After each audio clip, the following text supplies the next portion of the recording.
Bom dia a todas e a todos. Sejam todos bem-vindos, né, ao nosso segundo dia do simpósio, esse momento, né, os primeiros trabalhos do dia de hoje. Temos aí duas grandes personalidades que irão discutir com a gente, né, as questões relacionadas ao trabalho no contexto atual, nesse contexto de crise, né, em que estamos vivendo. O nosso primeiro expositor é o professor Ricardo Antunes. Ele é professor titular de Sociologia no Instituto de Filosofia e Ciências Humanas da Unicamp. Foi pesquisador visitante da Universidade de Sussex, Inglaterra.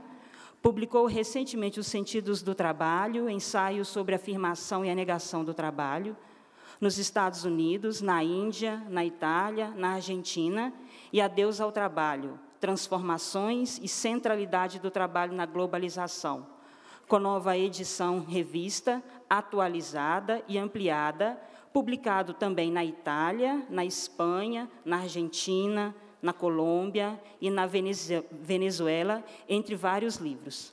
Coordena as coleções Mundo do Trabalho e Trabalho e Emancipação. Publicou artigos em revistas acadêmicas em dezenas de países.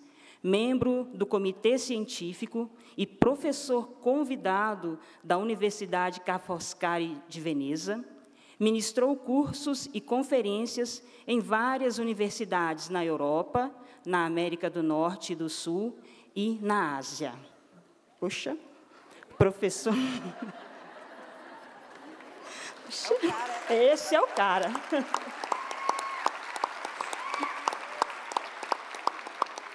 Professor Ricardo Antunes tem 40 minutos para a sua exposição, então o senhor está com a palavra. A tragédia... Alô? É só apertar. Alô? Alô? Isso. A tragédia de tudo isso fica estampada no cabelo. Na cor do cabelo.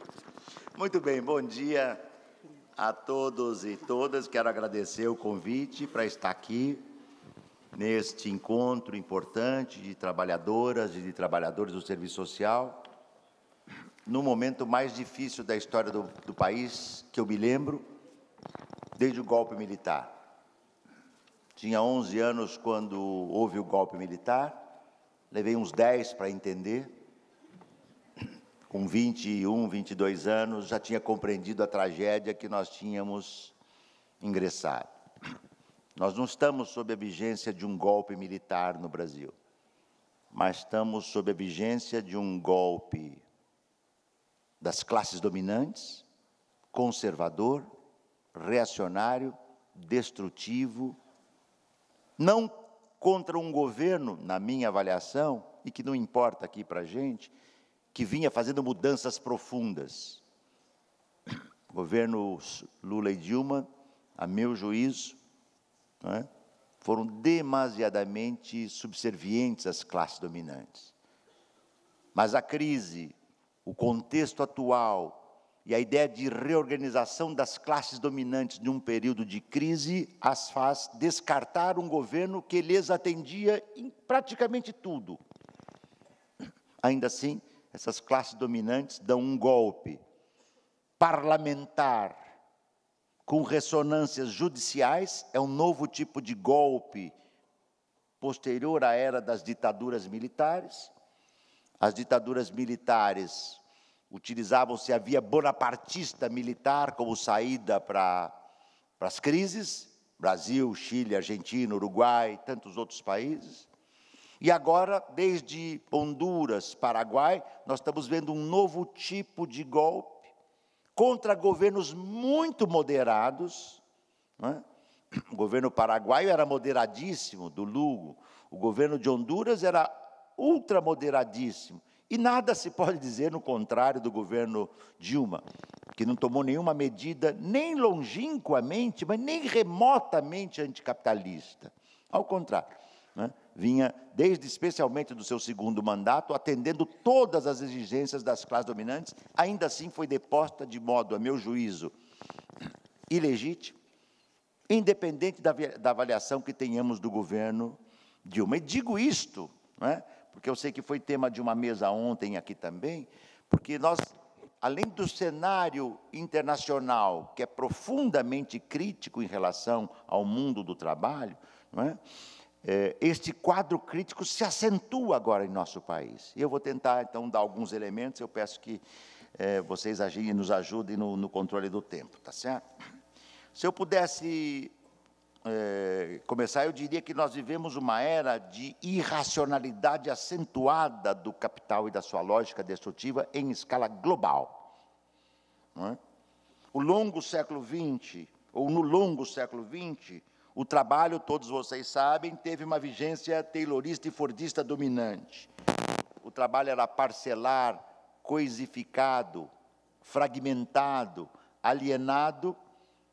Estes são seus traços constitutivos básicos mais nefastos, é o trabalho da sociedade industrial, da sociedade do automóvel, e ele foi substituído, embora paralelamente a esse traço, fosse também um trabalho de operários e de operárias, e trabalhadores e trabalhadoras que, ao longo de séculos e de décadas, tinham obtido várias conquistas no sentido dos direitos sociais do trabalho, salário regulamentado, jornada regulamentada, descanso semanal, férias, tá certo? Entre tantas outras reivindicações que criavam uma situação contraditória no passado recente do mundo do trabalho. Fragmentado, coisificado, estranhado, fetichizado e alienado. Dois gênios explicaram esse trabalho para nós, dois gênios. Um deles foi o Charles Chaplin. Todo mundo que assistiu aqui Os Tempos Modernos sabe do que eu estou falando, não vou perder mais um minuto sobre isso. E o outro gênio, né, da chamada era moderna nossa, que foi o Marx, que com 26 anos, no seu texto, Manuscritos Econômico-Filosóficos, faz uma análise sublime, espetacular, do trabalho fabril e as componentes que configuram o trabalho alienado. Muito bem, eu não vou falar mais sobre isto, porque isto todos conhecemos, né? E este mundo maquínico do século XX, da sociedade do automóvel, não é?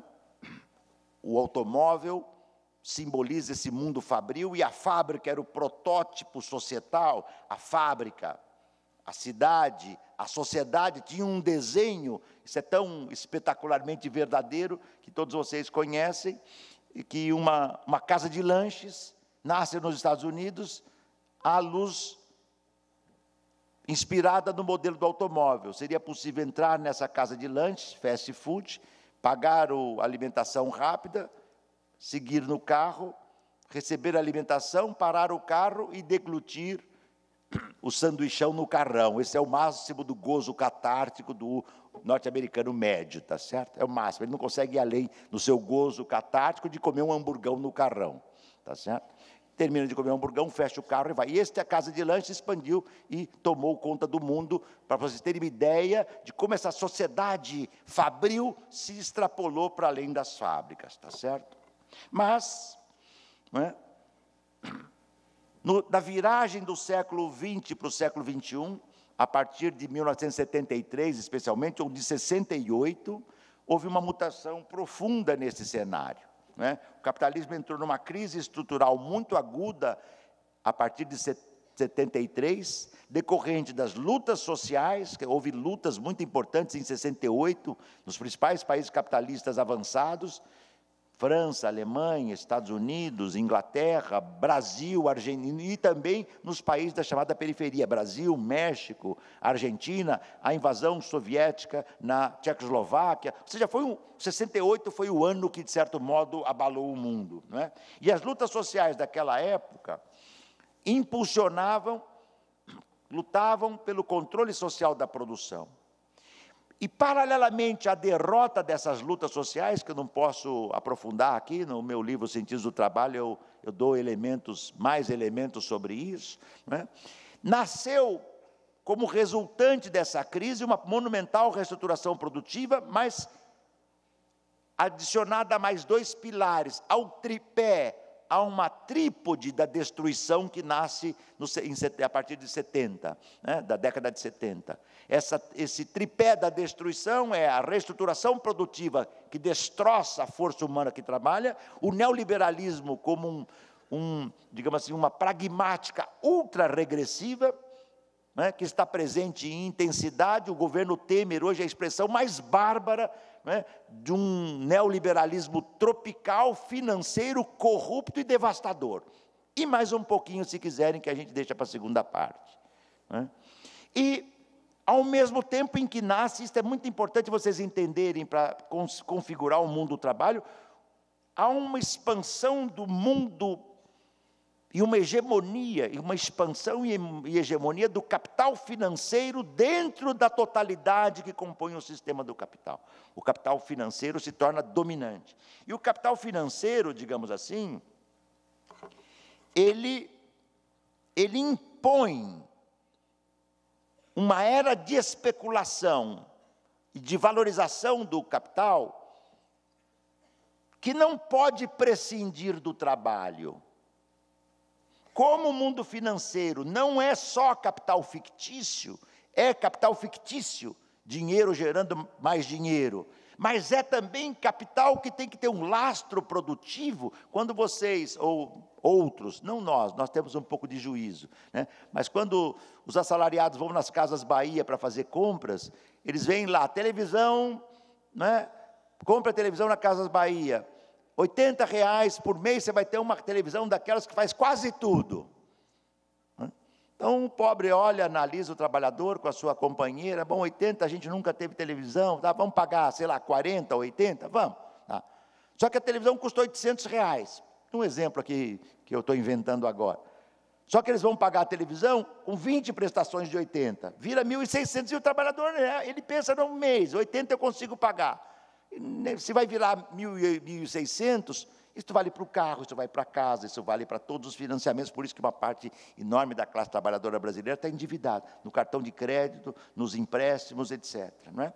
Este é o mundo financeiro. E o mundo financeiro, como ele não pode prescindir, isso é vital vocês entenderem, o mundo financeiro não pode prescindir do trabalho, ele depaupera. Há um processo de corrosão e de erosão do trabalho que deve perder todos os seus direitos.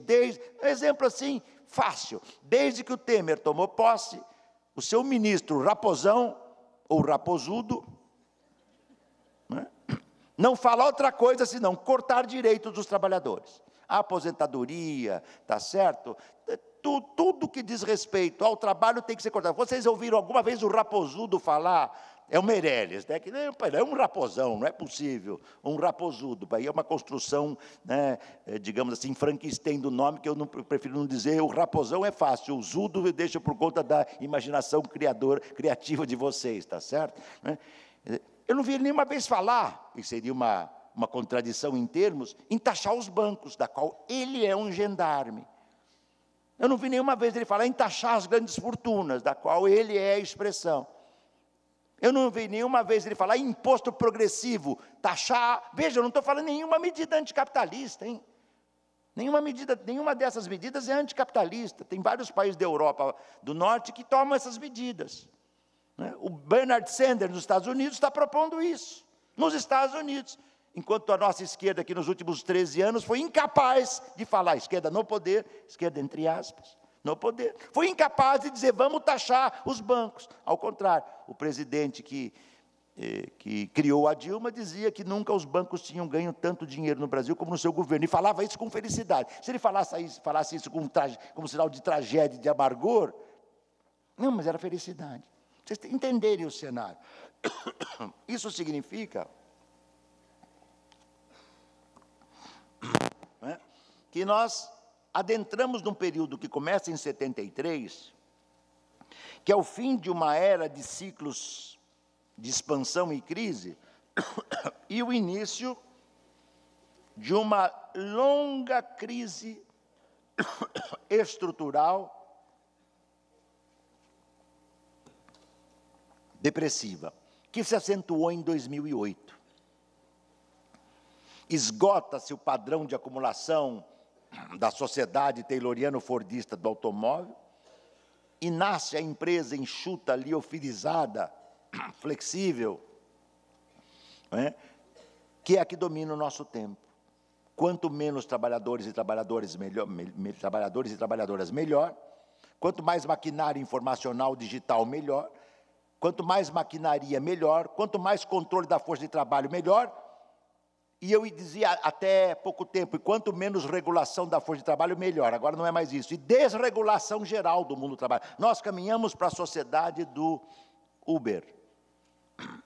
Você vai ter trabalho, ou do Zero Hour Contract na Inglaterra. É esse o nosso presente imediato, já vigente no Brasil. E se nós não resistirmos, é para aí que chegaremos. Como é que funciona o Zero Hour Contract na Inglaterra? Você fica, tá certo? Esperando 20 dias um chamado. 20 horas, um dia no chamado, nada de trabalho. Você fica 2 dias esperando um chamado do trabalho, nada. No terceiro dia que você está esperando com o teu celular um chamado, vem uma ligação.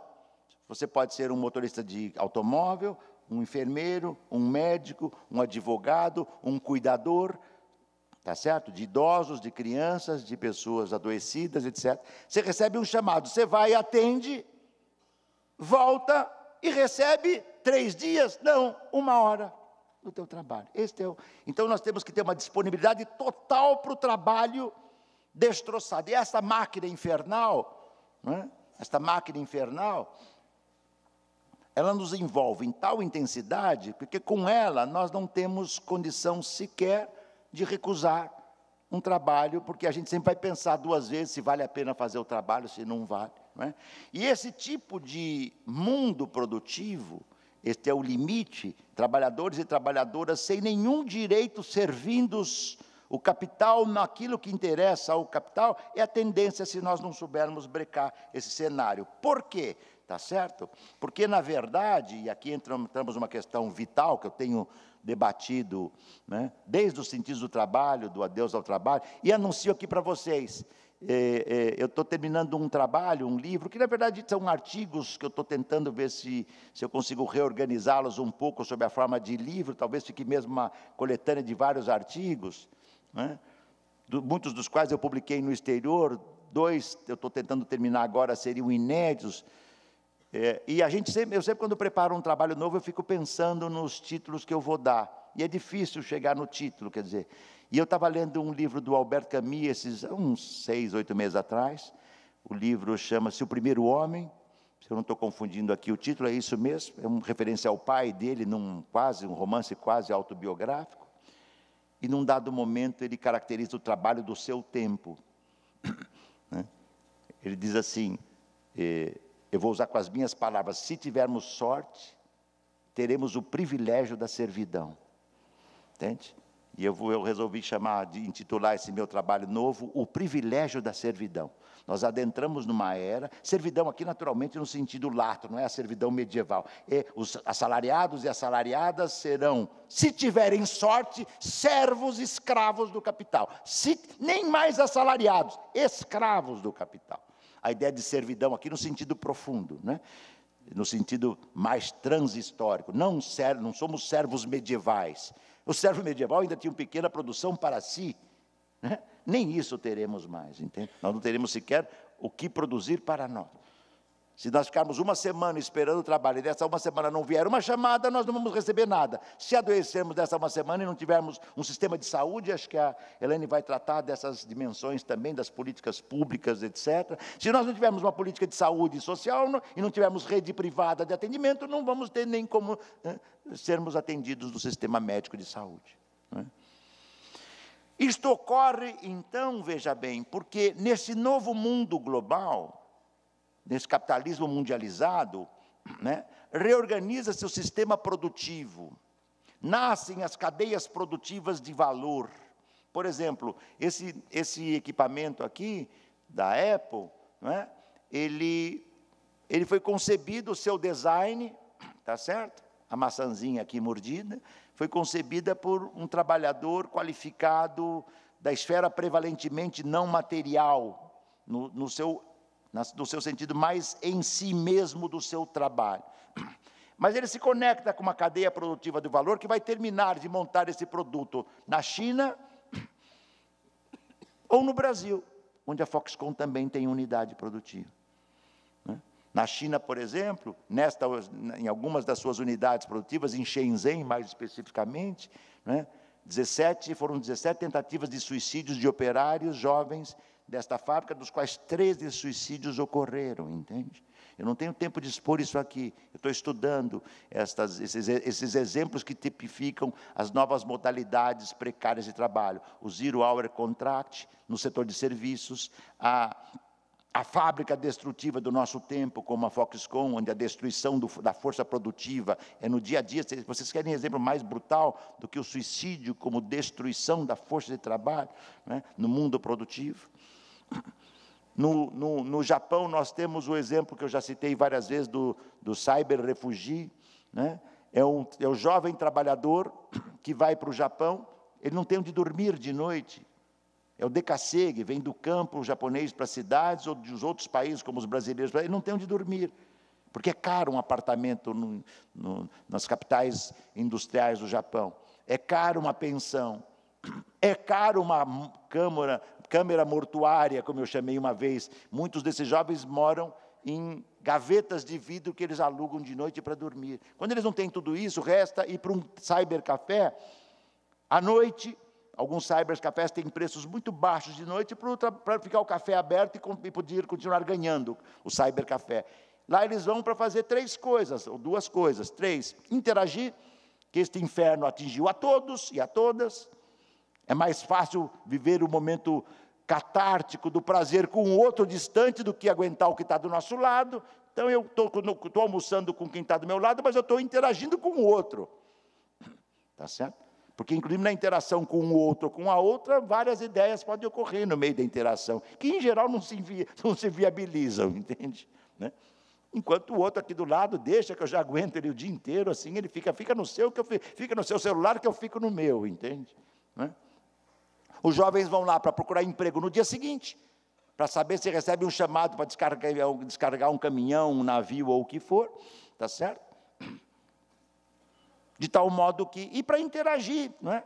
De tal modo que, e para dormir, perdão, porque eles descansam um pouco. Enquanto você está interagindo e não tem onde dormir, você dorme lá 1, 2 horas, repousa, tem um chamado, não tem, e assim vai. Não é possível, isso eu citei China e Japão, Inglaterra, podia estar os Estados Unidos, o exemplo da Walmart.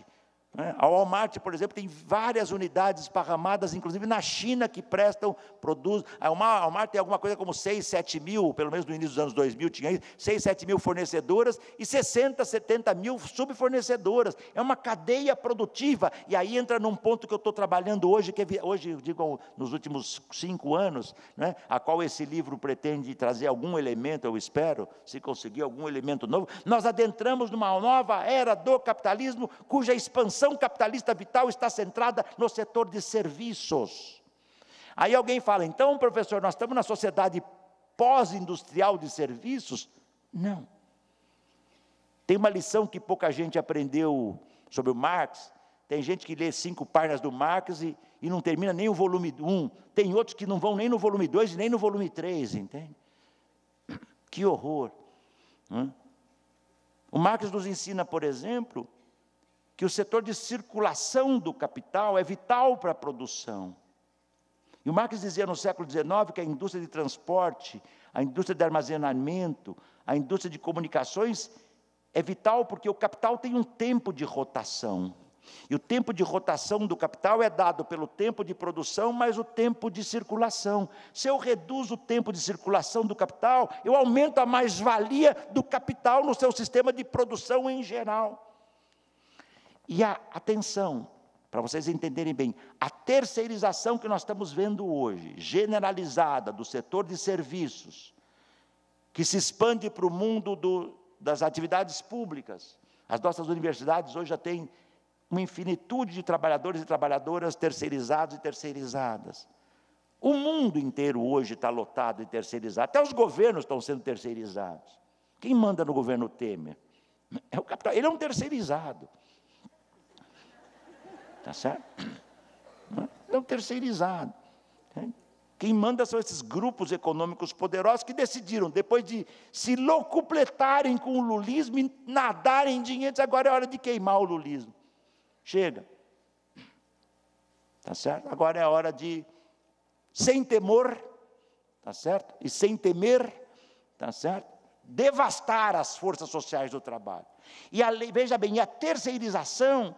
Vocês imaginem só, todas aquelas áreas que até 10 anos, 15 anos, 20 anos eram públicas, hoje são geradoras de lucro e de mais-valia. Eu não sei se o lugar que nós estamos falando aqui é uma instituição pública ou não, né? Também não importa. Vamos imaginar que estamos na universidade pública aqui, que é o auditório da universidade pública. Vamos imaginar que nós todos aqui somos professores da universidade pública, tá? E, portanto, temos a felicidade de sermos, para lembrar o Marx, trabalhadores improdutivos. Porque, pelo menos, para o capital, nós não estamos diretamente servindo aqui. O Marx já dizia que para o trabalhador, e nós podíamos acrescentar aí para a trabalhadora também, ser produtivo não é sorte, mas é azar. Mas as trabalhadoras que fizeram a limpeza aqui, se isso aqui fosse uma universidade pública, um órgão público, as trabalhadoras que fizeram a limpeza aqui e que não estão assistindo a nossa palestra, e é para elas que nós estamos falando também, né? Elas estão gerando mais-valia para a empresa de terceirização que aloca escravas para cuidar da limpeza de um espaço público. Vocês entenderam? Esparramem isso para todas as áreas terceirizadas. A lei do valor de que fala Marx tem uma monumental expansão. Nós estamos desafiados a compreender as formas pelas quais a lei do valor e da mais-valia impregnam também, vem impregnando também a produção não só industrial, mas agrícola e de serviços. Atenção, o Marx dizia o seguinte: a indústria é antiga, existe indústria. Desde a Roma antiga, quando o primeiro minério foi aquecido e virou o primeiro martelo. É uma indústria. Você transformar a fisicidade do ferro minério e resultou no martelo. Já a indústria do século XIX, XX, XVIII, é a indústria que sofreu o processo capitalista. É a transformação capitalista da indústria. O Marx diz que a agricultura existia desde os primórdios da humanidade. Mas os séculos XIX, XVIII, XIX e XX foram criando a agricultura capitalista. Né? Tenho 15 minutos? Tá bom. Atenção, o setor de serviços, que na época do Marx não era assim, o Marx percebia que alguns setores de serviços geravam mais-valia, mas predominantemente o setor de serviços era muito menor. O setor de serviços dos últimos 30 anos não para de crescer, e ele está sendo todo privatizado, está gerando lucro, e em muitos casos mais-valia, e nós temos que estudar.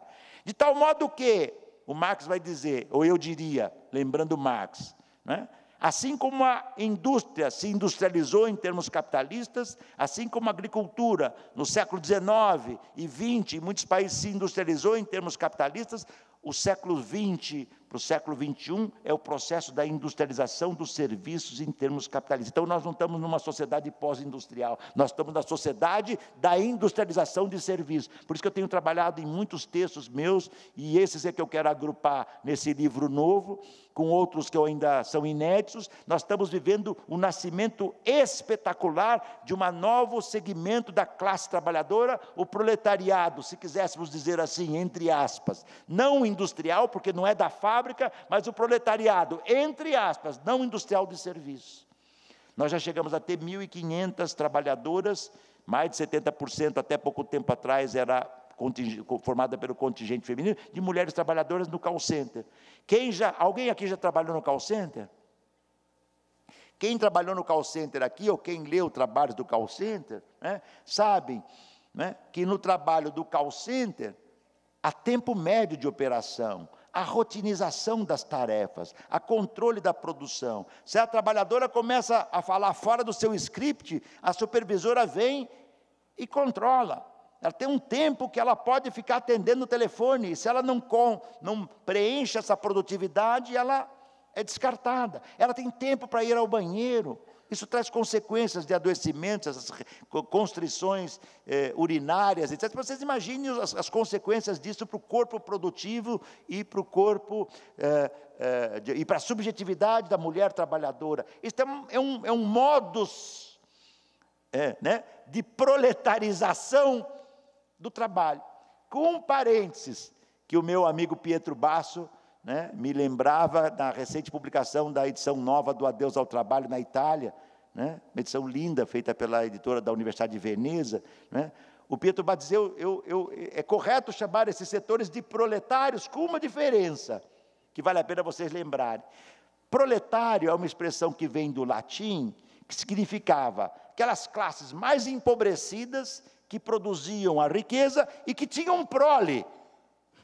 Para a sorte deles, não tinha um inferno global para se deleitar às 7, às 8, às 9, às 10, às 11, às 12, às 13, tá certo? Não tinha novela global das 5h30, das 6h30, então não tinha isso, não tinha. Era preciso fazer algo. Comida muito não tinha, felicidade muito não tinha, restava uma boa, talvez a mais genial das alternativas humanas, quando não temos nada para fazer, e acaba sendo a melhor alternativa que nós fazemos, mesmo quando temos muita coisa para fazer. O resultado é que o proletariado nasce chamado de proletariado porque tinha prole.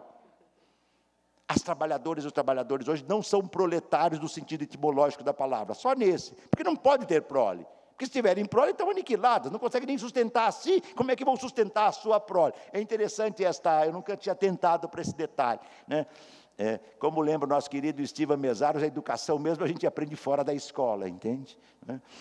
É fora da escola que a gente aprende. Quer dizer, então, agora voltando, é um novo proletariado, não no sentido de ter prole, mas no sentido de vender, no sentido marxiano de vender a sua força de trabalho em troca de salário, e que não para de se expandir. E a teoria de valor invadiu o mundo de serviços através das comoditizações. Por exemplo, o setor privado das universidades hoje no Brasil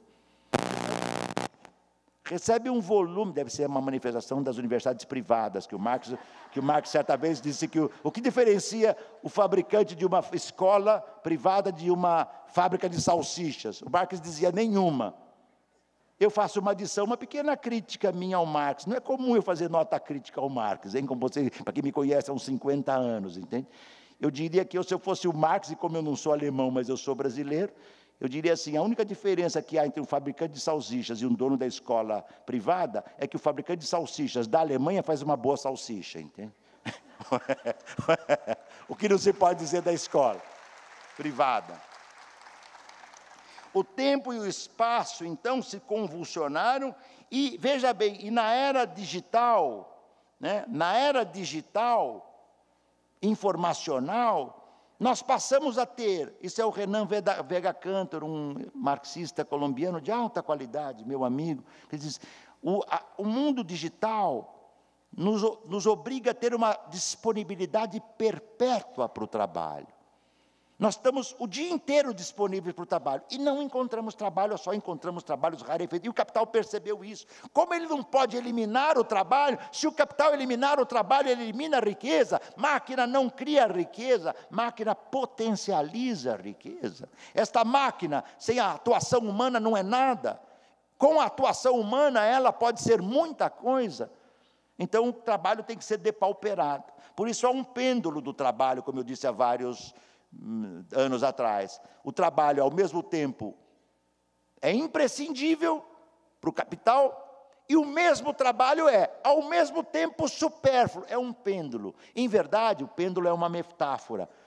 Eu explorei isso no meu livro Caracol e Sua Concha. É mais do que um pêndulo, é a dialética do trabalho. É imprescindível e é supérfluo. Não há, como acabei de sugerir, a eliminação da teoria do valor, mas nós estamos vivendo a monumental ampliação da teoria do valor. Todos nós somos convertidos em proletários do mundo, em assalariados. Vocês aqui são todas muito jovens, mas se pensarmos aqui, aqueles que já viajavam de avião há 20 anos atrás, como é que a gente fazia para viajar de avião há 20 anos atrás? A gente ia numa agência, ficava 1 hora comprando uma passagem, e era atendido por 10, 5 trabalhadores. Hoje nós entramos no site e compramos a passagem, e não existe mais essa agência. Não é preciso ser muito esperto para perceber que nós estamos fazendo gratuitamente o trabalho que o proletariado de serviços fazia há 20 anos atrás. Até mesmo nós, criamos coágulos de valor, e participamos do mais valor gerado pela sociedade, da mais-valia gerada, sem que estamos sabendo disso, porque muitos dos trabalhos hoje, nós é que fazemos as nossas operações do banco, nós que pagamos as coisas, quer dizer, não tem mais o trabalhador bancário. que nos atendia, ele foi deslocado para outras atividades invisíveis, que nós não os vemos, são os call centers dos bancários, né? Então, é uma massa de trabalhadores que criam, geram riqueza, geram lucro e geram, inclusive, em vários setores que eu estou estudando, e muitos de nós temos que estudar isso, porque isso é uma área né, aberta para a gente refletir. Qual setor de serviço gera mais valia, qual setor de serviço não gera. E isso não é também o mais importante. O mais importante é como este novo proletariado de serviços, no sentido amplo, essa nova classe, essa nova fração da classe trabalhadora mais precarizada, com altos níveis de rotatividade do trabalho, tá certo? Sem direitos, né? Que é instigada a se envolver na produção e não sabe se vai ter trabalho amanhã, como ela pode se inserir nas lutas de classes, no conjunto, para lembrar uma tese do Adeus ao Trabalho, heterogêneo, compósito e complexificado da classe que vive do trabalho, como eu disse no Adeus ao Trabalho, né? Eu faço um parênteses aqui, no final de 2005, o Cortez publicou uma edição linda do Adeus ao Trabalho, 20 anos depois, né? 20 anos depois do nosso livrinho Adeus ao Trabalho, publicado pela primeira vez. Eu não sei se a Elaine estava lá naquela encontro da Bahia, em 1995, né? Eu lembro que participei de uma mesa, estava o Zé Paulo, a Beth, a Mota, Elizabeth Mota, de Pernambuco, não sou capaz agora de lembrar, né? Não, foi no congresso lá foi naquele congresso de serviço social na Bahia, isso, foi esse, né? Na greve, claro, isso, tá? No contexto da greve dos petroleiros, do Fernando Henrique Cardoso. Para quem não tem história, a primeira coisa que o Fernando Henrique Cardoso fez foi destruir a classe trabalhadora petroleira através de uma ação, não é? Brutal, antigrevista, que é o que nós vamos ver agora. Já estamos vendo a repressão aumentando com o Temer, mas disso falamos depois. O terceiro ponto que eu queria dizer é que nessas cadeias produtivas globais, o valor criado é um valor médio social que resulta de trabalhos distintos que se fundem num trabalho social. A mais-valia se torna uma média social. Não é mais possível quantificar quanto cada um dá de mais-valia, mas é possível controlar cada um para que o capital tenha uma extração de uma mais-valia média social. Tá certo? E nessa mais-valia, nessa extração da mais-valia, o que acontece? Tá certo? A informalidade, a flexibilização e a terceirização são vitais. Num texto que eu publiquei a pedido do meu querido amigo Zé Paulo Neto, uns anos atrás, na revista Praia Vermelha, depois ele foi replicado aqui e ali, que chama-se Os Modos de Ser da Informalidade, eu trato disso. Este texto eu vou botar nesse livro novo, porque eu acho que esse texto ficou como um marco para a gente pensar um pouco. Olha, informalidade, o que é informalidade? É você ser contratado ao modo do Uber, do Zero Hour Contract, sem relação protetora do trabalho. Esta é a informalidade, não tem carteira de trabalho. O que é a terceirização? Você transfere, você não contrata mais um assalariado ou uma assalariada, você contrata uma empresa que vai te alugar escravos modernos. Quero tantos escravos para isso, quero para aquilo, quero pilotos de avião. A empresa que escraviza trabalhadores terá pilotos de avião altamente qualificados, desempregados, esperando emprego para alugar. Esta é a terceirização. Algumas vezes com um pouco mais de direitos, a maioria das vezes sem direitos, a maioria esmagadora das vezes burlando muitos direitos. Então, elas não são idênticas. Veja, informalidade não é sinônimo de terceirização, mas são fenômenos aparentados. Porque se você informaliza, o trabalho informal é desprovido de direitos. O trabalho terceirizado é a porta de entrada para a destruição dos direitos. Disso resulta um terceiro conceito, a precarização, que existe muitas vezes no trabalho assalariado regulamentado, mas é mais intenso, porque a precarização, ou a condição de ser precarizado, é um processo. Significa, como dizia aquele palhaço que foi para a Câmara dos Deputados, literalmente, e no duplo sentido, tá certo? No passado ele tinha alguma graça, digamos, para aqueles que a vida não permite que ela tenha muita graça, né? Mas depois do impeachment ele mostrou que é um palhaço no duplo sentido, né? Mas, como ele dizia, pode ser pior. A terceirização pode ser pior, entende? Do que já é. Tá? Porque não existe o limite, né, da terceirização. De tal modo que o trabalho do capitalismo do nosso tempo, tá certo? É o trabalho terceirizado, precarizado, informalizado, sem direitos, perpétuo para o capital, destroçado daquilo que a classe trabalhadora conquistou desde o 1º de maio de 1886, né, se a minha memória não falha, na luta dos Estados Unidos, no 1º de maio, que pasmem vocês, acho que muitos aqui não sabem. O 1º de maio nasceu no mundo pela luta de operários norte-americanos, foram mortos, inclusive, condenados à morte, as suas principais lideranças, em 1886, se a minha memória aqui não falha, e o único país do mundo, não único não, mas um dos raros países do mundo, que o dia 1º de maio não é feriado e não é comemorado como dia do trabalho, é os Estados Unidos. Quer dizer, é um país do inferno, entende? É verdadeiramente um país infernal, entende? Né? Não um povo, mas um país infernal. Lá onde a luta do 1º de maio nasceu, o 1º de maio é um feriado em setembro. É coisa mesmo de império imperialista, entende? Bom, o resultado disso, tá certo? É que o cenário que nós estamos, para concluir, o cenário que nós temos hoje é este. E a crise que começa em 2008, Estados Unidos, Inglaterra, Europa avançada, Japão, se esparrama no mundo, veja, no mundo globalizado e mundializado, no mundo do capital mundializado, para lembrar uma frase e uma ideia importante, é um mundo desigualmente combinado. E a crise também é desigualmente combinada. A crise começou no centro, mas 2013, 2014, ela veio devastadoramente, não como uma marolinha, mas como um tsunami devastador para o sul do mundo. Ela atingiu a China. Eu acabo de vir de uma viagem para a China. A China é muito diferente, podemos depois de um debate comentar um pouco, mas a China crescia 12% ao ano, está crescendo 6,5%.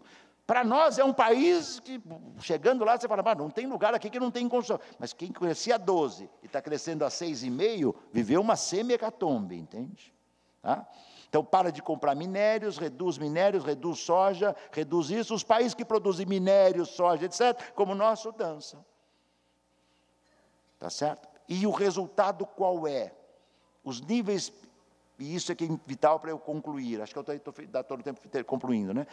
Os níveis asiáticos de exploração do trabalho, tá certo? Bangladesh, o conjunto, vocês viram a tragédia recente daquelas mulheres trabalhadoras, 1 ano e pouco atrás, que um prédio inteiro caiu, o prédio inteiro produzia roupas para o mundo global de marca, trabalhando como escravo, caiu um prédio inteiro, morreram milhares de trabalhadoras e trabalhadores, porque era uma área dessas miseráveis onde se produz, né? Eu vi outro dia um vídeo no Brasil, no Rio de Janeiro, de uma casa que você entra na periferia do Rio, é uma casa, não tem sinal nenhum, você entra lá dentro, tem trabalhadores e trabalhadoras do telemarketing. Um juiz competente do trabalho, eu não lembro se juiz ou promotor do trabalho, o procurador do trabalho, perguntou para o cara responsável, que empresa é essa? Ele falou, não tem empresa aqui. Para que eles estão trabalhando? Não sei que empresa. Você está falando aqui com o procurador do trabalho, o juiz, se você não responder que empresa é essa, você vai preso já. Não, é a fulana e a beltrana. Entende? Então, veja bem, são massas de espaços de trabalho que estão sendo criados à margem da legislação social protetora do trabalho. E nós não podemos aceitar isso. Por fim, a luta sociais do trabalho, a resistência. Nós adentramos numa época, no Brasil, para mim isso talvez seja o ponto mais importante. Acabou o mito da conciliação de classes. O mito do líder que era capaz de botar Deus e o diabo na terra do sol e saírem todos rezando, acabou. Agora a guerra é aberta. A repressão está acentuada, de uma semana para cá é visível, a repressão brutal, violência, a polícia batendo pesado nos tribunais de exceção, aqueles que estão indo para além do jardim e avançaram na exceção, avançando nas medidas, o parlamento tomando um conjunto de medidas que é capaz de destroçar tudo, não que o governo Lula e Dilma deram, mas tudo que foi conquistado pelo movimento negro, tudo que foi conquistado pelo movimento feminista, tudo que foi conquistado pelos movimentos populares, tudo que foi conquistado pela periferia, tudo que nós conquistamos nesse período de relação relativa democracia, ao menos formal, para não entrar num outro debate, né? Isso corre risco não, já estamos vendo um a um sossobrar, o que nos impõe em aspas, um imperativo categórico, né? Agora é luta de classes com classes, esse debate aqui com vocês. Muito obrigado.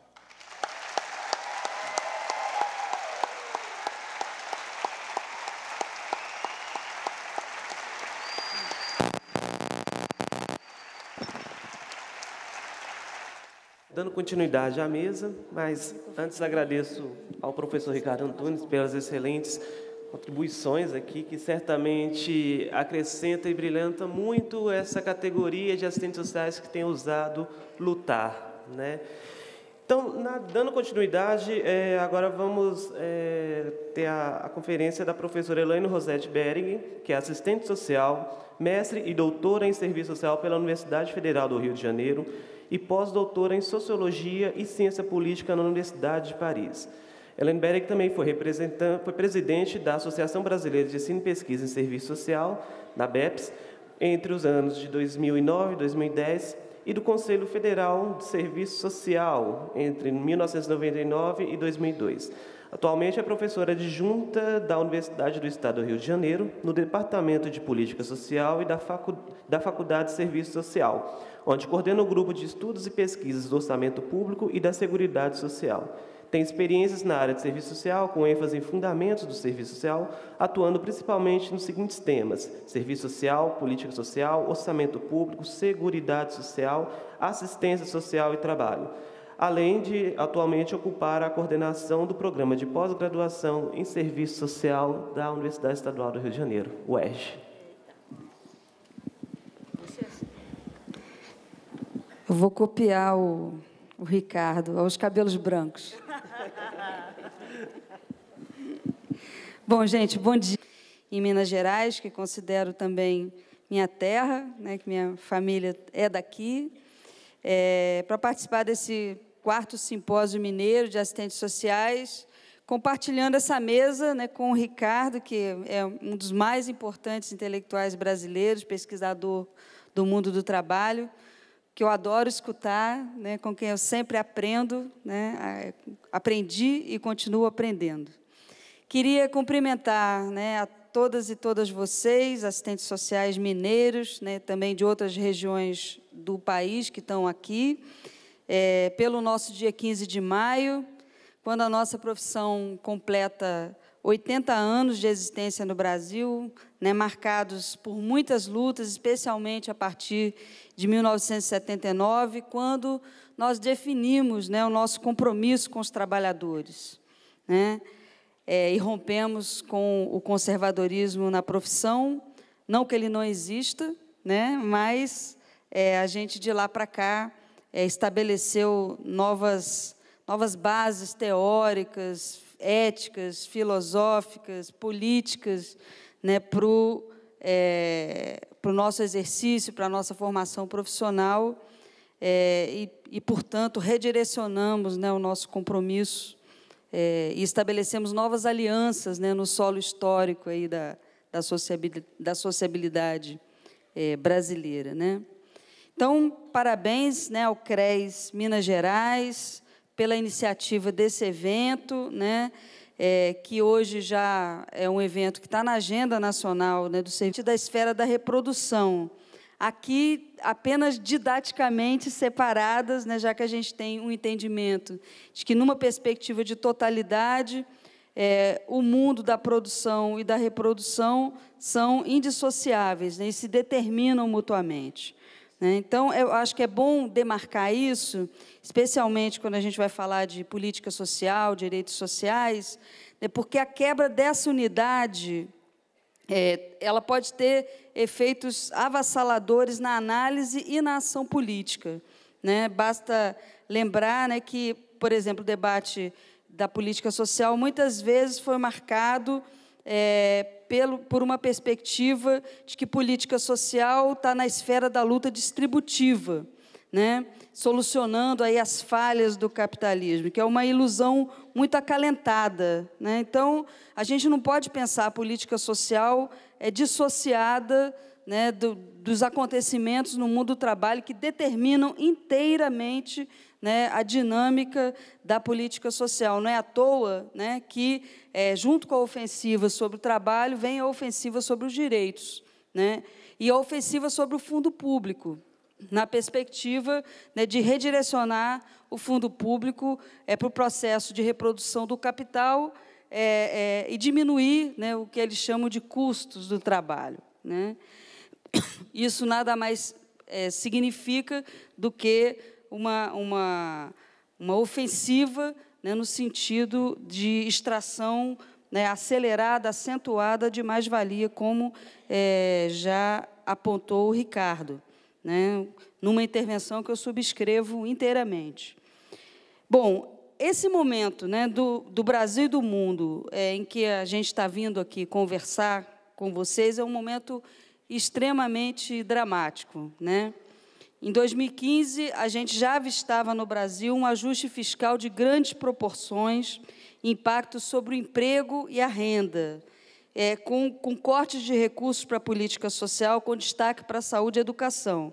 Então, por exemplo, segundo a revista Carta Capital, de 22 de maio de 2015, de um ano atrás, pouco depois da posse de Dilma Rousseff, os ministérios das cidades, da saúde e da educação lideraram os cortes no orçamento da União, né? Juntas, as três pastas concentraram, naquele momento, 54,9% do contingenciamento, né? O bloqueio de 69,9 bilhões de verbas da União,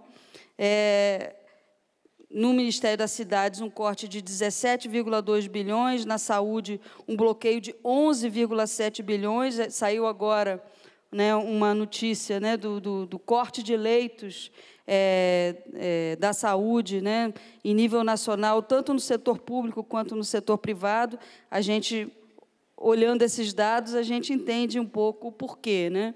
Na educação, o contingenciamento totalizou 9,4 bilhões, e depois vinham os ministérios dos transportes, 5,7 bilhões, defesa, etc. De lá para cá, como a gente sabe, as coisas se complicaram ainda mais. Se a gente tem um movimento conhecido como Nuit Début, né, contra a proposta do social-democrata François Hollande para as leis do trabalho, e que retira direitos históricos dos trabalhadores franceses e abre as portas definitivamente para o emprego desprotegido, precarizado e terceirizado, né, que o Ricardo já caracterizou. Sem falar, né, das pressões da Troika, né, sobre os elos mais fracos da União Europeia, com destaque para a Grécia, Portugal, Itália, Espanha, impondo medidas regressivas para atender às pressões do capital financeiro em torno da dívida pública, né, que não passa de punção de valor, né, de mais-valia socialmente produzida, né, que é capturada, né, pelo capital portador de juros, né, e que realiza inúmeras chantagens sobre os estados nacionais a partir do mecanismo da dívida, né. Se a gente volta ao Brasil, a gente constata que, nos últimos anos, né, tem ocorrido a emersão do mais profundo conservadorismo, com destaque para o Poder Legislativo, por meio de iniciativas como a redução da maioridade penal, a larga difusão de perspectivas persecutórias e intolerantes, né, para com os comportamentos, vindas de uma espécie de nova teocracia com maioria parlamentar que rompe com a laicidade do Estado. A gente vive também o recrudescimento da face penal do Estado, né, que todos os dias mostra suas garras contra os segmentos mais pobres dos trabalhadores, e também por meio de novas tecnologias de contenção de manifestações políticas e movimentos sociais, o que tende a acirrar no próximo período com a posse de Temer, né, o usurpador, e seu sinistro da Justiça, porque aquilo não é um ministro, né, gente, é sinistro. Aliás, esse ministério é um sinistério, né? É um sinistério. Que... Claro. E tomara que seja em breve um cemitério.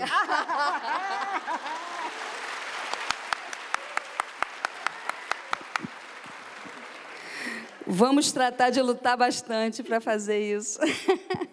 Bom, então, né, esse ministro ele é conhecido pelas suas relações com o crime organizado e pela linha dura no Estado de São Paulo, né? Nós temos inúmeros exemplos dessa tendência de recrudescimento da repressão. Os professores e estudantes reprimidos, né, no Paraná pela polícia do Beto Richa, do PSDB, né, que não foi diferente da polícia de Pezão, no Rio de Janeiro, né, especialmente truculenta nas remoções da Vila Autódromo, voltadas para limpar o ambiente em torno da Vila Olímpica, né, que está sendo construída para os Jogos de 2016, e na favela do metrô Mangueira, que resultou, inclusive, na perseguição de estudantes da UERJ, né, que foram prestar solidariedade aos moradores e que desembocou num sério confronto, né, que ganhou notoriedade em nível nacional no ano passado. São alguns exemplos, né? Esses, portanto, são tempos exigentes, né, de golpe de Estado à Paraguaia, no Brasil, sob a aparência da legalidade, mas rasgando a Constituição Federal. Tempos que requisitam nossa resistência política e análise crítica. Em eventos como esse, né, a organização e a análise coletiva podem e devem alimentar os demônios, como dizia Ottaviani, né, se referindo à crítica acadêmica aliada da luta política. Esse é o ambiente que determina as condições em que se desenvolvem as políticas sociais, que viabilizam e materializam os direitos sociais, né, as quais, né, as políticas sociais, com uma mediação importante no campo da reprodução social, na totalidade, precisam ser analisadas considerando essas determinações, esse espírito do tempo, né, esse ambiente intelectual e moral de crise e conservadorismo.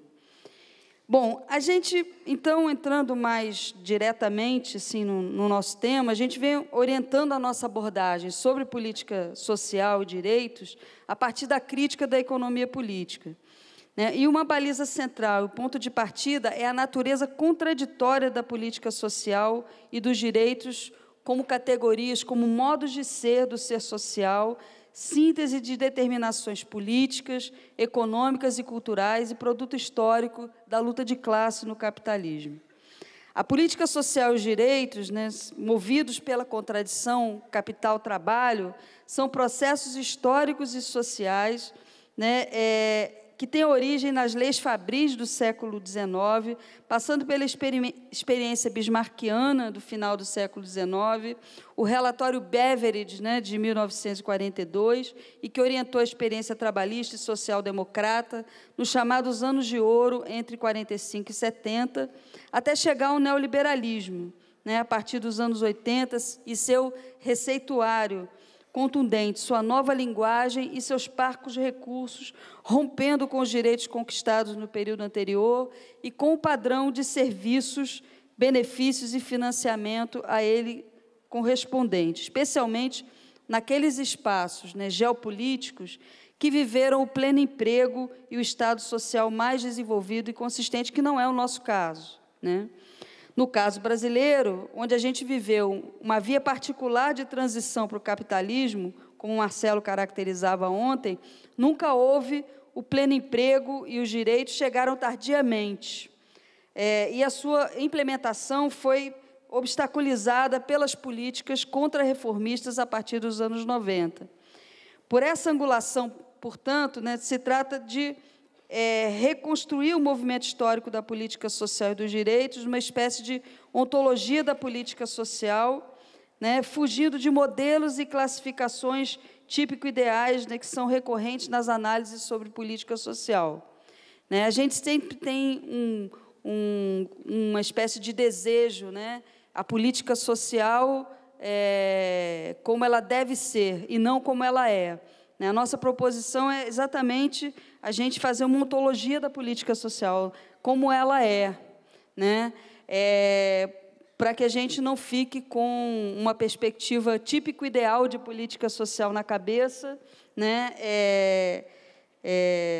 E não trabalhe com os elementos de realidade, né, e ela é contraditória e ela é marcada, né, pela formação social de um determinado país, pela luta de classes, né, pela sua relação com a política econômica, né, com o fundo público, né. Então, a gente tem que trabalhar com essas balizas. E aí, nesse sentido, né, o que a gente quer apanhar é o movimento, né, a lógica da política social, né, no sentido de compreender a sua essência, né, o seu lugar, né, na totalidade, a sua materialidade e o seu sentido que se altera, né, na articulação com a economia, a política e a cultura, né. Então, nesse sentido, né, política social, como fruto da contradição em cada período histórico, ela compõe a pauta político-econômica dos trabalhadores, tendo em vista a sua reprodução na forma de salários indiretos, né, e se tornam muito importantes, especialmente importantes, quando se combinam com estruturas tributárias progressivas, né, aquilo que a esquerda brasileira, né, foi incapaz, a esquerda, né, o lulismo, o petismo, né, foi incapaz de propor nos últimos 13 anos. Ou seja, que incidem sobre o lucro, o juro, a renda da terra, sobre as grandes fortunas. Nessa circunstância, né, que foi relacionada à experiência social-democrata, em alguns países, não todos, né, no pós-Segunda Guerra Mundial, houve algum nível de redistribuição vertical de renda, como no caso dos países escandinavos. Num padrão de proteção social que se combina a estruturas tributárias regressivas, como é o caso do Brasil, da maioria dos países da América Latina, e onde nunca houve pleno emprego, a tendência é de redistribuição horizontal entre os trabalhadores e de um verdadeiro bloqueio redistributivo, mesmo que a política social distribua renda. A gente pode ter distribuição, mas não ter redistribuição. A exemplo dos vários programas de transferência de renda no continente latino-americano, que distribuem recursos, mas não conseguem incidir sobre a desigualdade persistente, a não ser muito levemente, como aconteceu no período do PT, né, numa combinação entre a previdência, o benefício de prestação continuada, o Bolsa Família e uma política de certa recomposição do salário mínimo. Aí houve uma incidência leve no índice de Gini, mas que, né, a insustentabilidade dessa política ao longo do tempo já vem corroendo, né, e paralisando, né, essa tendência de incidência no índice de Gini, né, já de algum tempo, não só a partir do golpe. Bom, agora a tendência, né, na verdade, é de recuperar os padrões de desigualdade anteriores, né?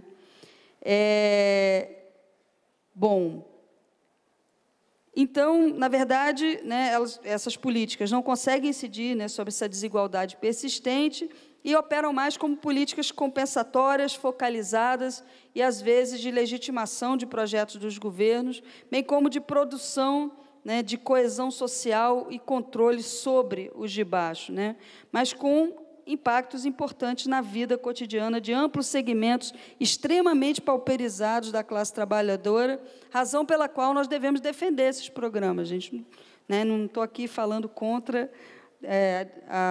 programas de transferência de renda, apenas apontando seus limites, tá? A partir da crítica, então, da economia política, a gente observa também que a política social participa da reprodução ampliada do capital, seja no estímulo do consumo, né, exemplo das já referidas políticas de transferência de renda, seja pelas compras e contratos do Estado, azeitando o processo de rotação do capital para que as mercadorias e o dinheiro não fiquem em alqueire, criando as condições para o processo de crise. Quer dizer, quando a mercadoria e dinheiro ficam congelados em alqueire, né, elas não mudam de forma, isso é, né, o sinal inequívoco da crise. Nesse sentido, a política social se constitui como uma espécie de almofada amortecedora das crises, ao lado de outras intervenções públicas anticíclicas, já que a política social por si só não consegue contrapor as tendências de crise. Mesmo nos chamados anos de ouro, né, a indústria bélica, por exemplo, impulsionada pelo gasto público, teve um papel anticíclico muito importante, e alguns autores no campo da tradição marxista, né, como o James O'Connor, Mandel, Baran e Suíze, quase todos, né, caracterizam aquela forma do Estado como Estado previdenciário militar, né? O militarismo, né? É interessante essa contradição, né? A expansão da política social combinada ao pacto fordista keynesiano, o pleno emprego de um lado, e a Guerra Fria e a corrida armamentista de outro, e guerras localizadas, né, na periferia do capital, azeitando esse sistema, né, os assim chamados anos de ouro, né? Eu diria os geopoliticamente situados anos de ouro, que eles não foram de ouro para todos, né? Em síntese, então, a política social, os direitos, né, que a política social materializa, são mediações muito importantes na totalidade, desde quando os trabalhadores emergem na cena pública, pautando as suas condições de vida e trabalho como questão social, a qual resulta da Lei Geral da Acumulação, né, formulada por Marx, né?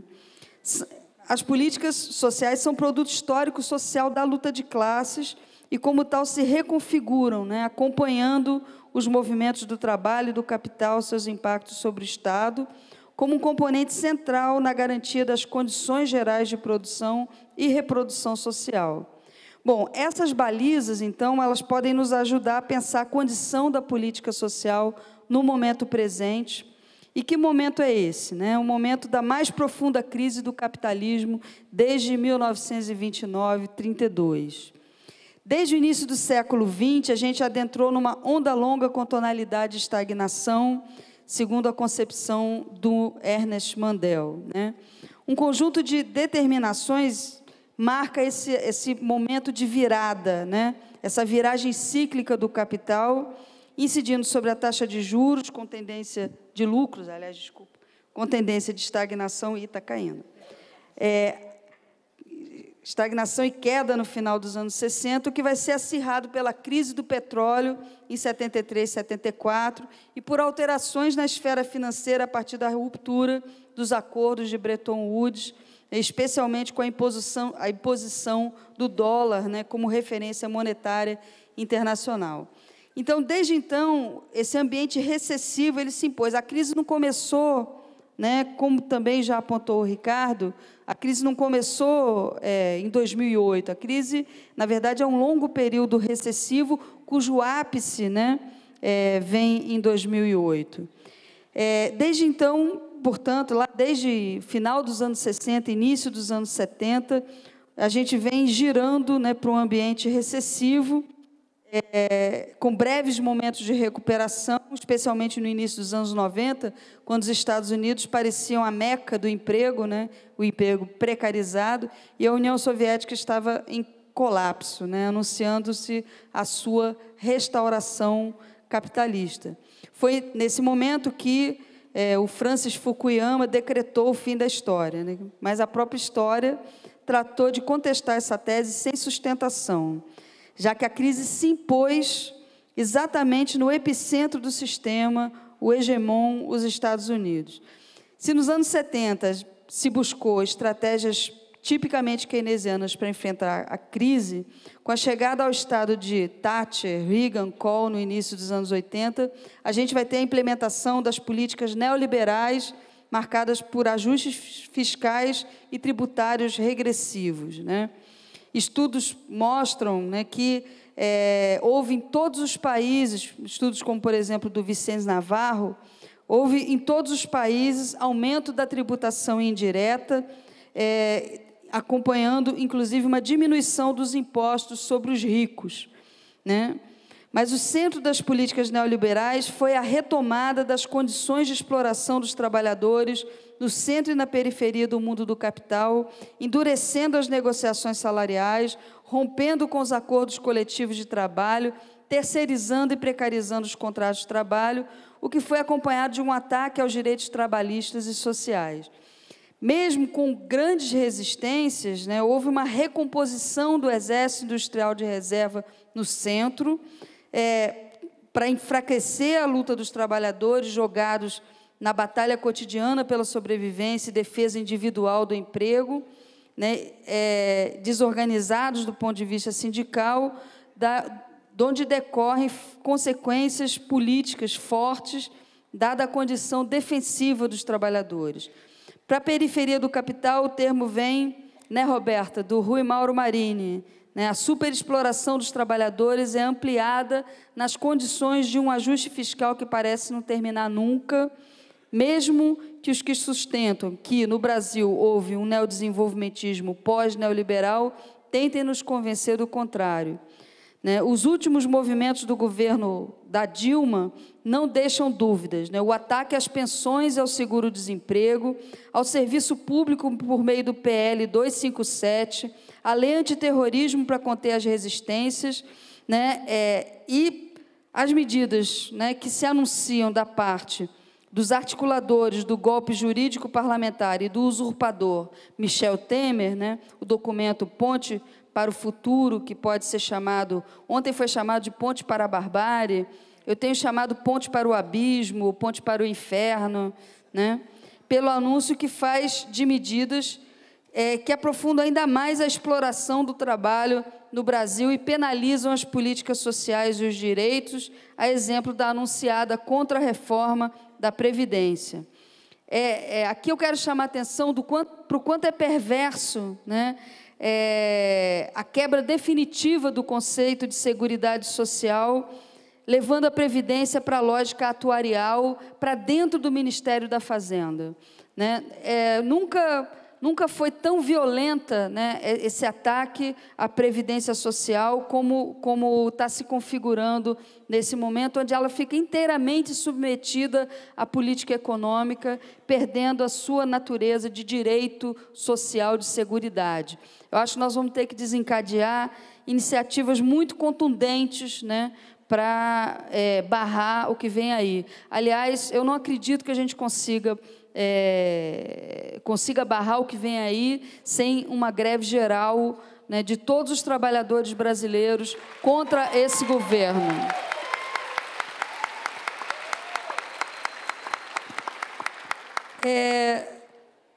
A gente está acompanhando aí, né, o nítido ataque ao SUS, né, por um sinistro também, ligado claramente aos planos privados, um ataque ao Minha Casa Minha Vida com o corte de 11.250 unidades habitacionais.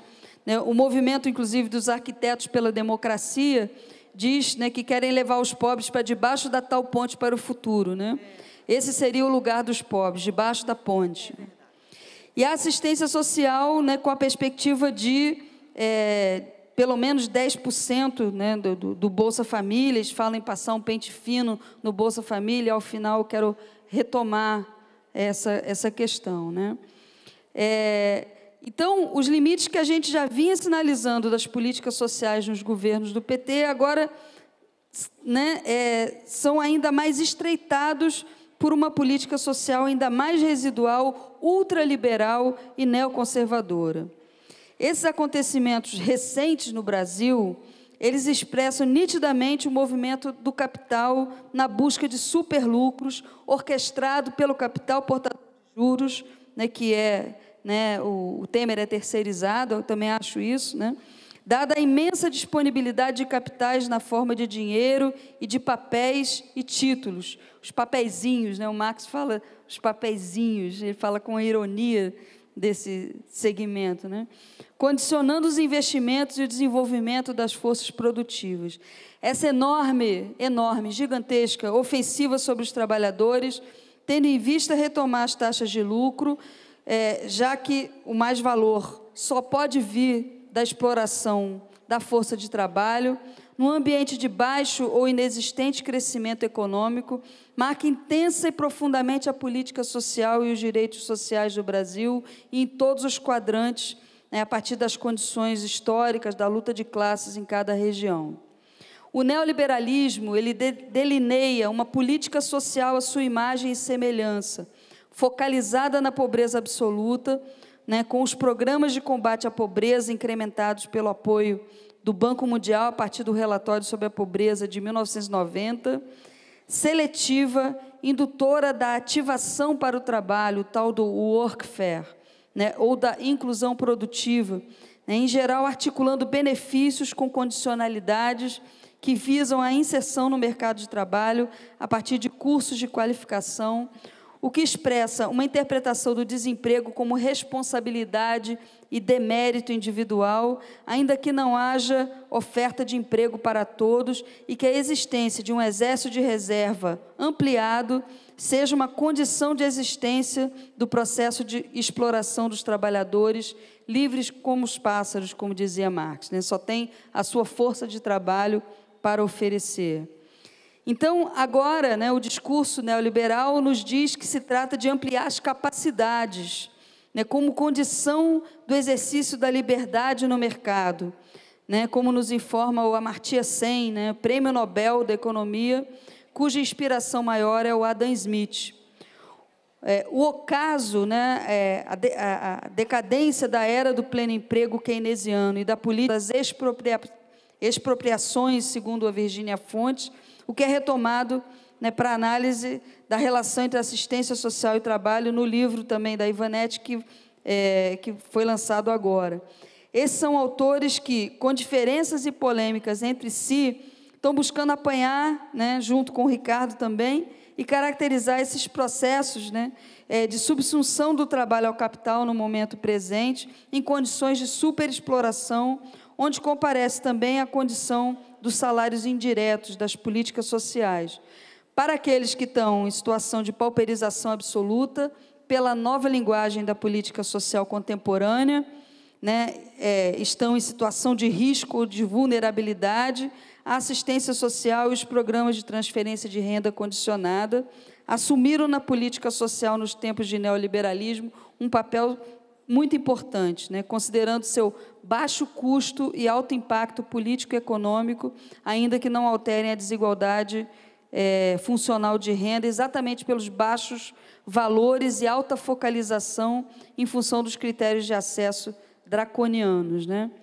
No caso brasileiro, por exemplo, o Bolsa Família tem sido uma referência, né, para os demais países da América Latina e no mundo, recebendo, inclusive, um prêmio internacional pelo seu sucesso.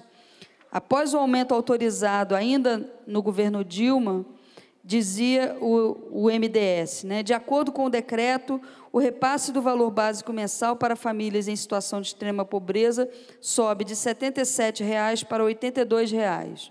Os outros benefícios passam de 35 para 38, de 42 para 45, né, e o aumento do Bolsa Família 2016, mesmo, então, foi um aumento do Bolsa Família, né, mesmo sendo um aumento abaixo da inflação, né. O mesmo percentual vai ser aplicado à linha de pobreza, né, que estabelece o limite de renda de acesso ao benefício do Bolsa Família. Com isso, poderão ter acesso ao benefício famílias com renda de até R$ 164 mensais por pessoa. Até agora, o valor está em R$ 154.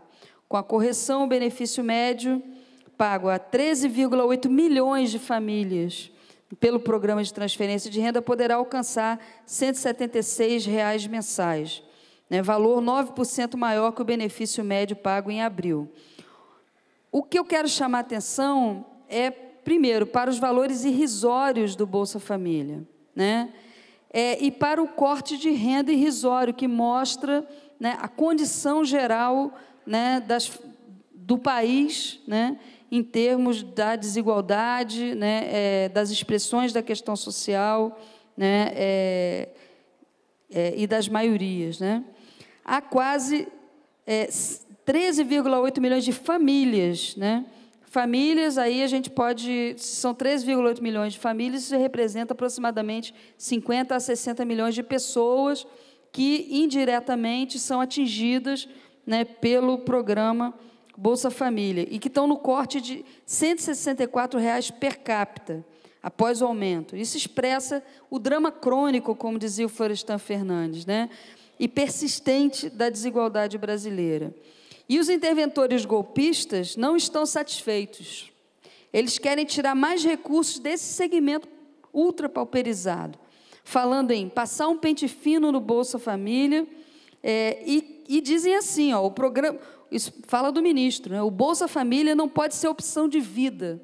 Alguém aqui acha, né, que com esse corte de renda isso é uma opção de vida? Né? Isso só mostra, né, quem são esses caras. Né? Isso é uma elite casagrande, né, que tem um ódio de classe sem limites pelos trabalhadores. E é por isso que eu volto a dizer que só uma greve geral consegue segurar essa história. Dessa condição geral, né, oriunda das mudanças no mundo do trabalho e da miséria do Estado para as políticas sociais que viabilizam direitos, que gera um estado de miséria, de que nos fala o Vacan, né, em tempos de ajuste fiscal, portanto, decorre uma política social pobre para os que não podem pagar, né, com serviços sucateados e precarização dos trabalhadores que operam esses serviços, especialmente na América Latina. Um dado sobre isso é a precarização dos trabalhadores, né, no Sistema Único de Assistência Social no Brasil, onde 244 mil trabalhadores, esse dado é de 2015, tá? 87 mil não têm vínculo empregatício. Ontem, a Raquel falava aqui de que de 43 mil assistentes sociais, 50%, né, não tinham vínculo formal de emprego. Né? E, ao lado dessa política pobre para os pobres, uma política social mercantilizada para os que podem, né? Tornando-se nicho de valorização do capital, que quer se valorizar desesperadamente, né? Porque o desbloqueio dos processos de mercantilização no campo das políticas sociais que as tornem mercadoria diretamente, né, é uma das urgências, né, do capital nesse momento, um capital na forma de dinheiro que busca nichos de valorização desesperadamente. E esse é o significado do golpe, o significado profundo do golpe. Nesse processo, cabem também mecanismos de privatização induzida, né? Sucatear para privatizar. Isso é o que está acontecendo nas universidades, em muitos equipamentos de saúde. Mas também vem sendo operados processos de apropriação do fundo público por meio das parcerias público-privadas, nos seus vários formatos.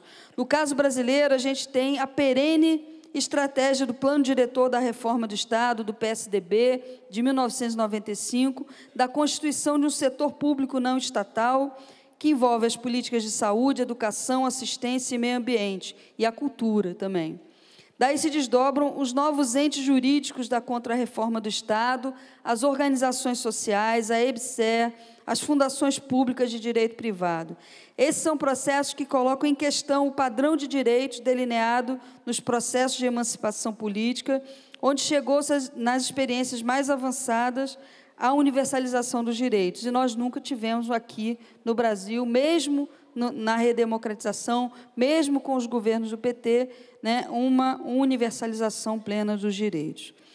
Como a alocação de fundo público, né, acho que é importante deixar claro que a política social que materializa direitos, ela está no circuito do valor, não é uma externalidade, uma propriedade social, né, como fala Castel, ou um antivalor, como diz Chico de Oliveira, ainda que encerre, né, um campo importante de contradições. Como pauta dos trabalhadores, né, muitas vezes difusa e fragmentada, a política social exerce uma pressão na totalidade da economia política em prol da apropriação do fundo público para a reprodução da força de trabalho. Perceber a política como mediação na totalidade, a política social, né, e os direitos, e tratá-la como resultado de contradições implica defender a política social e os direitos, não na direção focalista e privatista em curso, né, e que tende a se aprofundar no Brasil do golpismo, mas na perspectiva da universalidade, da gratuidade, da publicidade, da captura de parcelas mais significativas do fundo público para uma política social universalizada e mais consistente.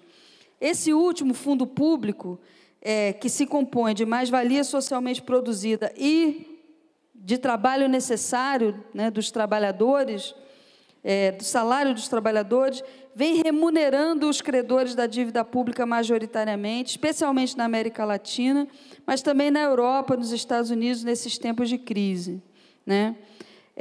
Ou seja, o capital portador de juros, né, predominante no momento maduro do capitalismo, realiza uma punção de mais-valia socialmente produzida e de trabalho necessário na forma de juros, encargos e amortizações da dívida pública. E essa dinâmica não é uma prerrogativa brasileira, mas envolve o conjunto dos países capitalistas a partir de suas condições e formações históricas diferenciadas e de sua localização central ou periférica na economia mundo.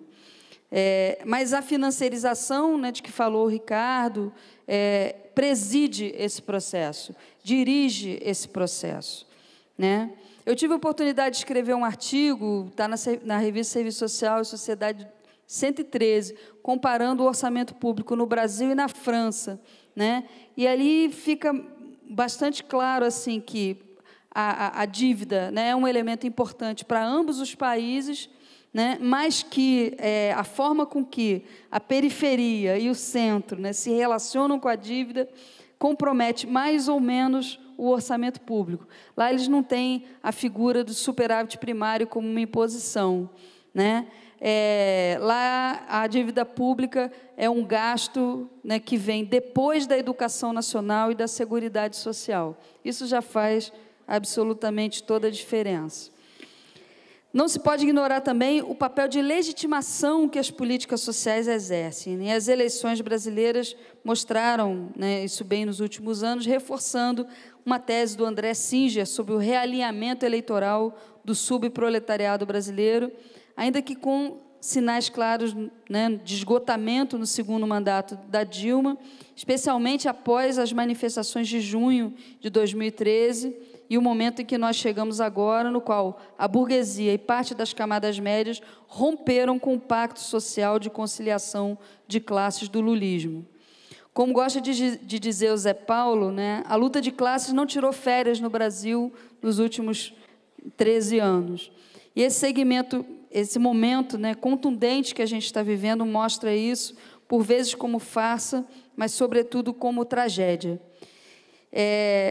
Mas há que gerir, né, administrar a barbárie do capitalismo em tempos de recrudescimento do desemprego, onde a política social vai cumprir o seu papel estratégico, desde que não desestimule ao trabalho, no discurso liberal, não gere dependência, como disse o ministro lá, que assumiu a área social, e como se refere frequentemente, né, à crítica liberal conservadora, muito animada que está e contemplada com esse curso dos acontecimentos, né? Bom, já caminhando aqui, né, para a finalização dessa minha contribuição, eu espero ter mostrado para vocês algumas tendências centrais no campo da reprodução, especialmente da política social e dos direitos, sem a pretensão, claro, de esgotar, né, essas tendências, já que essa é uma tarefa para muitas mãos e para pesquisa, né? Eu gostaria de registrar, né, que essa posição no debate, né, sobre a política social, ela é fundada, né, mais na crítica da economia política, né, e não tem qualquer relação, né, com interpretações economicistas. Muitas vezes a gente tem escutado isso, né, estruturalistas e tal. Se trata apenas de, o convite, né, que eu venho fazer, de observar a política social, o meio pela qual, né, os direitos humanos e sociais se materializam na história, na totalidade, na relação entre economia e política, na relação com a luta de classes, inclusive para que a defesa da política social seja uma agenda dos trabalhadores, como uma importante luta tática no campo da reprodução social, no campo da emancipação política, dentro de um programa de transição à emancipação humana. Pois eu queria sustentar, né, que tem uma importante dialética aqui, né, e que apenas a luta de classes pode colocar em movimento, de fato, um sentido emancipatório nesse campo da política social. A política social e os direitos não têm a capacidade de emancipar ninguém por si só, não tem uma espécie de natureza do bem. A gente pode ter políticas sociais neoliberais, né? O Hayek e sua turma, o Milton Friedman, eles admitiam, né, e depois os neoliberais de segunda hora, né, como Amartya Sen, né, admitem a intervenção no campo social. Mas qual intervenção? Né? Então, a política social é um campo de correlação de forças, né, onde há processos de formação de consciência e de disputa de concepção, de cobertura material e pela alocação do fundo público, especialmente aí. Né?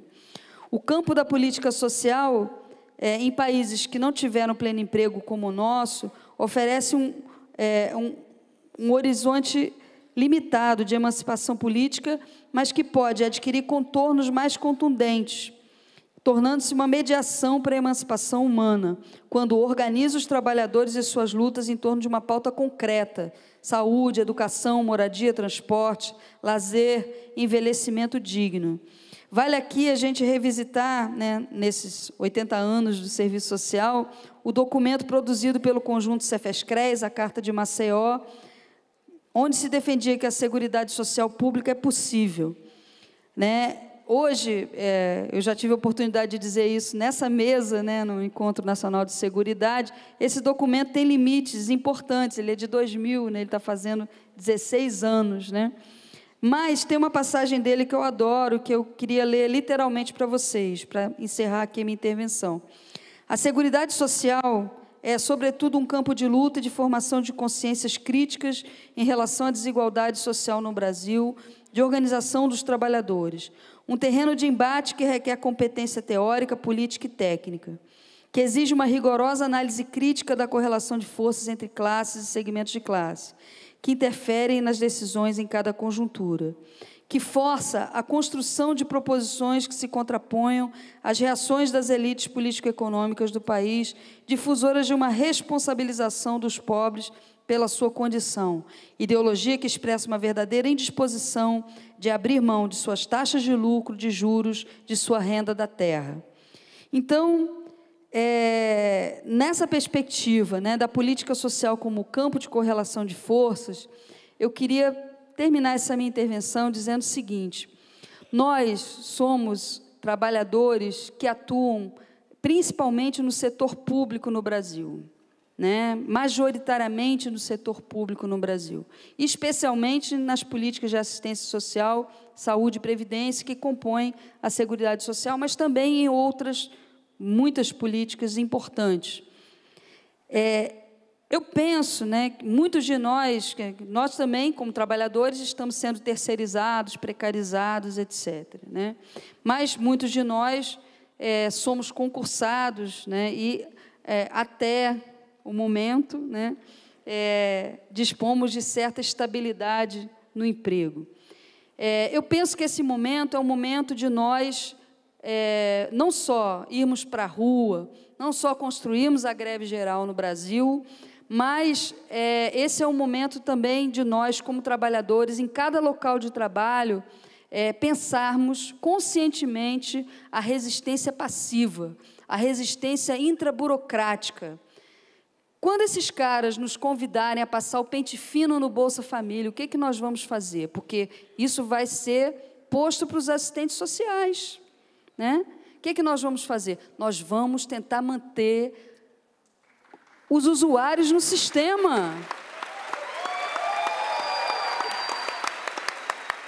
Nós não vamos trabalhar para eles economizarem, né, e desviarem recursos para produto da corrupção, porque eles são todos corruptos, né, ou produto, né, da punção, né, do fundo público pela dívida pública. Nós vamos lutar, né, vamos disputar o fundo público. A disputa pelo fundo público não é só na rua. A disputa pelo fundo público vai ser em cada local de trabalho. Nós temos que pensar isso. Nós temos um papel estratégico no Brasil, né? Nós não somos uma categoria qualquer. Nós temos um projeto ético-político profissional a zelar, né? E nós vamos zelar por ele. E zelar por ele reafirmar o nosso compromisso com os trabalhadores, né, garantir, né, condições de vida e trabalho para as maiorias. É nessa direção que nós temos que trabalhar, ainda que isso tenha um custo para nós. Vai ter custo esse próximo período vai ter custo de vida, vai ter custo de tiro, porrada e bomba, e vai ter custo de trabalho, de emprego. Mas nós estamos aqui, como diziam os comunados na Comuna de Paris, nós estamos aqui pela humanidade. Nós temos um projeto que é muito maior do que isso, e nós vamos resistir.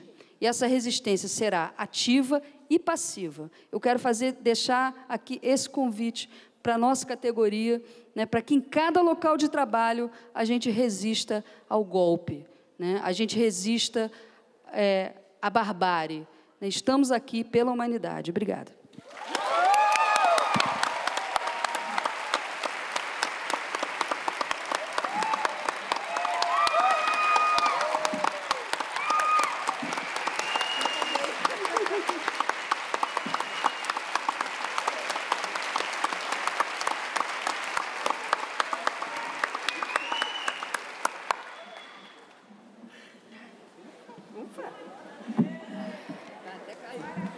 Valeu, né, gente? Nossa!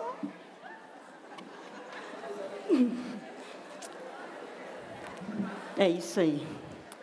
Agradecemos, né, a presença, as contribuições mais que valiosas da professora Elaine, professor Ricardo Antunes, né? Receba o nosso abraço fraterno, o nosso muito obrigado. Esperamos que voltem mais vezes nessa dupla dinâmica, né, aqui nessa manhã, que trouxe para nós palavras, né, expressões vigorosas, que nos fortalecem, que nos rejuvenescem, né, e que nos impulsiona para a luta, né. Agora, eu acho que nós sabemos muito bem qual que é o nosso caminho, qual que é o rumo que nós vamos seguir de hoje em diante.